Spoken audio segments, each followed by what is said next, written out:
So, ayan, sasagutin natin yung comment ni Aslang. Di kaya unfair sa isa na sinatnat lang tinatabi nyo matulog, tas yung isa na kayayaagi lang, tas ngayon buntis kayo ulit, di, paano nyo kakayanin yung 3 kung isa lang, tinatabi? So, basta parang ang dating, ano daw yung, parang ang unfair daw na sinatnat lang yung katabi namin matulog, and si Talia Rose is hindi. So, nasagot ko na to before, pero sasagutin ko siya ulit. Kaya si Natnat, tinatabi namin sa amin. Kasi, malaki na siya. And parang, hindi na delikado na mahulog siya sa kama or madag-anan. Kasi ako guys, ewan ko ha, kung ako lang yung ganito. Simula kasi nung na-CS ako, para na akong ninenervyos. Yung para bang, ngayon naman hindi na masyado. Pero dati, sobrang nervyosin ko. As in, kung gumalaw lang ng konti yung anak ko, parang natatakot ako, parang hindi ako makatulog. Feeling ko baka matakpan ng kumot, unan, madag-anan ko. Kasi dati guys, kwento ko lang sa inyo, hindi ko alam kung pinost ko ba yun or hindi ata. Dati nung sanggol na sanggol pa si Natnat, yung kasing laki siya ni Talia Rose, katabi ko siya. Tapos kasi sanay akong yumakap sa asawa ko. Syempre di mo naman anlalam na kapag katulog ka, 'di ba? So anong nangyari noon? Si Natnat nandito, tapos parang may kinumutan ko rin siya. Pag ganon ko, yakap ko sa asawa ko, tumaob siya. As in, parang nakadapa siya, tas 30 minutes siyang nakadapa. May mga nababalitaan ako na gano'n na parang hindi nakakahinga, tas yung baby, ganyan. So, grabe, chinek namin sa CCTV nun, sobra-sobra yung nervyos ko nun. As in, buti na lang yung asawa ko nun is gising pa. Parang nanonood ata siya ng movie nun. Tapos, dahil nga nasa side ko si Natnat nun, parang hindi agad niya napansin. Tapos biglang nakita niya, bigla niyang binaliktad, ganun. Inayos niya agad. So ako sobra yung nervyos ko nun. And ewan ko, kasi simula nung na-CS ako, sobrang akong parang nervyosin na feeling ko parang maiihulog ko lagi yung bata, yung baby ko kapag kabuhat-buhat ko. Parang feeling ko maiilaglag ko, ganun. Kaya napansin niyo si Talia, pag binubuhat ko, normally nasa crib siya, yung crib na may foam, ganyan. Ngayon naman, hindi na ako sobrang ganun, pero meron pa rin sa akin yung fear na parang feeling ko nga baka nga ayaw madag-anan, ganun.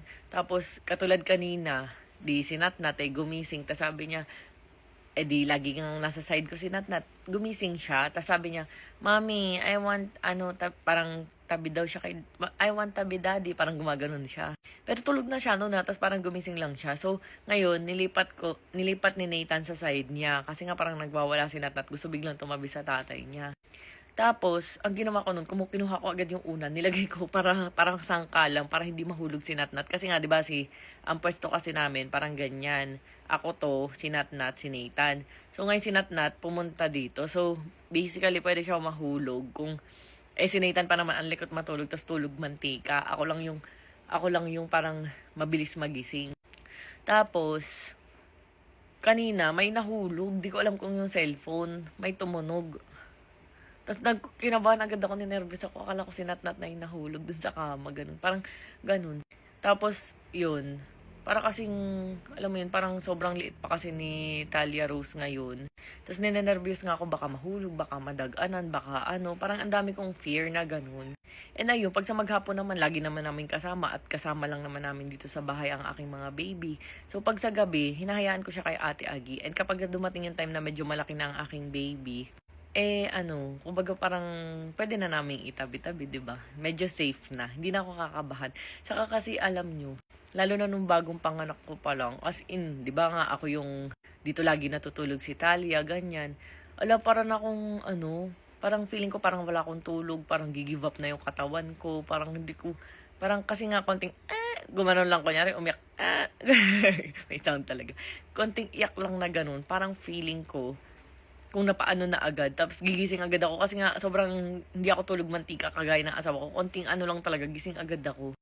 So ayun, parang hindi talaga ako makakapahinga ng maayos din kapag umuungot, kapag may umiyak, ganyan, or gumalaw kahit nga kumaluskos lang ng konti, ganun ako. So feeling ko hindi ako makakapahinga din ng maayos.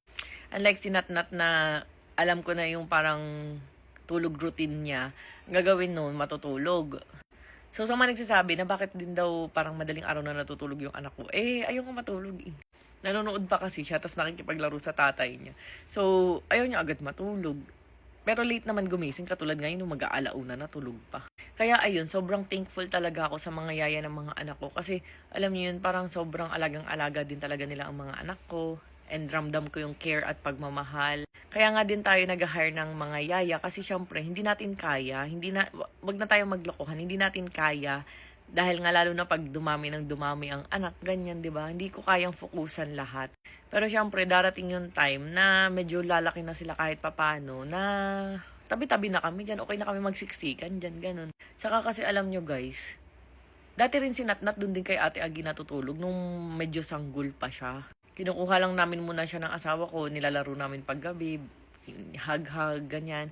Tapos, dun kay Ate Agi matutulog. Tapos, di ko na alam kung simula kailan, nung medyo malaki-laki na nga siya, di ba napapansin nyo naman, nung lagi namin kasama dito sa kwarto, yun, dito na yun natutulog, araw-araw. Kasi gusto din ni Nat na dito matutulog.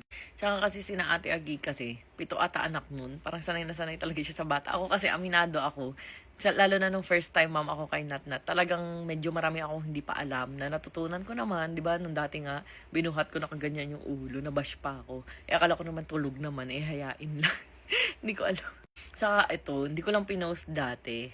Kaya sobrang, as in, si Natnat gumapang-gapang, tapos nahulog siya dyan. Nung medyo medyo malaki ba siya nun? O maliit-liit pa? Basta parang gano'n. Pero doon naman sa sahig namin, nilagyan namin dyan ng parang puzzle. Yung parang makapal-kapal. So, pero ayun, sobrang grabe. Yung guilt as a mom, sobrang lala. Tapos ako kasi yung parang, naaalala ko talaga pagdating sa mga bata, naaalala ko yung, yung mga ganong bagay. Tas dati, meron pa akong isang kasalanan. Ayan, na sobrang hindi ko malimutan. Hinihingi ni Ate Agi yung chupon. Ang ginawa ko, initcha ko siya sa may sofa para, kasi nga nandun siya. Hinihingi niya yung chupon kasi pinapadede niya nun si Natnat. Initcha ko sa may sofa. Ala ka, yung chupon nag-bounce back dun. Ang lambot kasi ng foam, gumanon. Tapos tumama kay Natnat, talaga promise. Grabe yung guilt ko nun and grabe yung parang naaalala ko every moment nung time na yun. Naaalala ko yung, nag-bounce back. Parang hindi ako makaget over agad. Ganun. And yun, sa mga magsasabi na, or kung mangbabash or kung what, basta ako, as long as napoprovide namin mag-asawa yung mga pangangailangan ng mga bata, mabigyan sila ng magandang future, hindi naman sasabihin na parang basehan yung karga-kargahin mo anak mo, katabi-katabi mo.